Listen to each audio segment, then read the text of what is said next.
Bakit pag magkagalit ang tao, hindi mag-iimikan at sobra niya na kinaiinisan ang isa't isa? Hanggang sa hindi niya na namamalayan ang tagal niyo na palang hindi nagpapansinan. Bakit nga ba?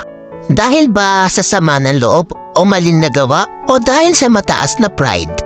Sa sobrang taas ng pride, nagpapakiramdaman kayo kung sino ang unang hihingi ng tawad. Paano kung pareho kayong ma-pride? E di habang buhay na kayong walang pansinan at mag-iinisan, di ba? Alam niyo ba ang kasabihang, it's better to lose your pride because of your love than to lose your love because of your pride? Hindi naman masama kung itapon mo muna ang pride mo para sa taong mahalaga sa'yo. Kaysa naman itapon mo yung pinagsamahan nyo ng dahil lang sa pride mo. Wala namang masama o mawawala kung ikaw ang unang lalapit o iimik. Ika nga, ang nagmamataas ang siyang ibinababa at ang nagpapakumbaba ang siyang itinataas. Kaya huwag ugaliin na magkimkim ng galit dahil ang galit ay basura lang sa ating puso at isipan.